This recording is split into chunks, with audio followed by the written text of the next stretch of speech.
صحیح ہے، سورہ نساء میں 176 سمتنگ ہیں. تو ایسی صورتیں جن کی آیات کی تعداد لگ بھگ 200 ہو، خاص طور پر قرآن حکیم کے درمیان میں جو صورتیں ہیں، کیونکہ شروع کی صورتوں کو طوال کہا گیا، طویل ترین صورتیں. درمیان کی جو صورتیں ہیں جن میں آیات نسبتاً مختصر ہیں، جو 200 آیتوں والی صورتیں، ان کو کیا کہتے ہیں؟ مثانی. ٹھیک ہے. اس کے بعد ناظرین کرام حاصل مطالعہ کا سیگمنٹ، جن باتوں کو ہم نے سمجھا ان کا آخر میں ایک اوور ویو لیتے ہیں. لکھا ہے حاصل مطالعہ میں، پہلی بات آپ دیکھ رہے ہیں اسکرین پر، یہود جبت اور طاغوت کی اطاعت کرتے ہیں اور اس گراوٹ پر پہنچے حسد کی وجہ سے تفصیل آ چکی. دوسری بات، یہود کی اسلام دشمنی حسد کی وجہ سے ہے. کیوں مسلمانوں کے دشمن بنے ہوئے ہیں؟ حسد کی وجہ سے. اور تیسری اور آخری بات حاصل مطالعہ کی ذیل میں لکھی ہے، نافرمانوں کی کھالیں جہنم میں مستقل عذاب کے لیے تبدیل ہوتی رہیں گی. اللہم اجرنا من النار، اے اللہ ہم سب کو آگ کے عذاب سے محفوظ فرما. حاصل مطالعہ کے بعد ناظرین کرام جائزے کا سیگمنٹ ذرا کریٹیکل ہوتا ہے، مجھے بھی احساس ہے اس کا، لیکن کیا کریں، کرواہٹ میں کہتے ہیں تاثیر ہوا کرتی ہے. آئیے سوچیں اور اندر جھانک کر جوابات تلاش کریں 3 سوالات کے.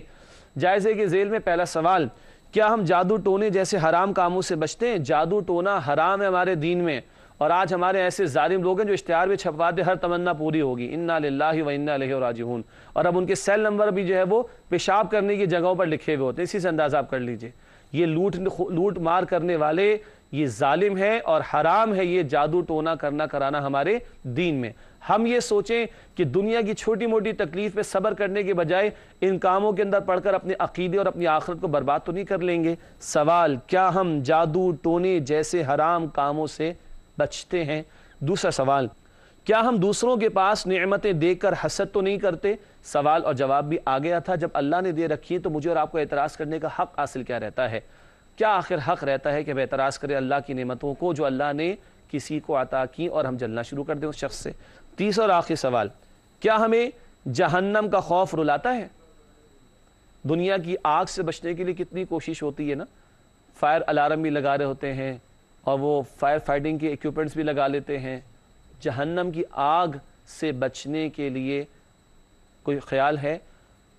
رونا آتا ہے کبھی؟ حدیث شریف میں آتا ہے سبحان اللہ، جب بندہ اللہ کے خوف سے روتا ہے اور اس کے جسم پر کپکپاہٹ طاری ہوتی ہے اور اس کی آنکھوں سے ایک آنسو کا قطرہ ٹپکتا ہے تو اس کے گناہ ایسے جھڑتے ہیں جیسے خزاں کے موسم میں پتے درختوں سے جھڑ جاتے ہوں. ہمیں رونا آتا ہے؟ غور کیجئے گا. آخری 2 باتیں، گزشتہ سوال کا جواب، دعائیہ کلمات پر مبنی مقامات آپ سے پوچھ رہے ہیں روزانہ.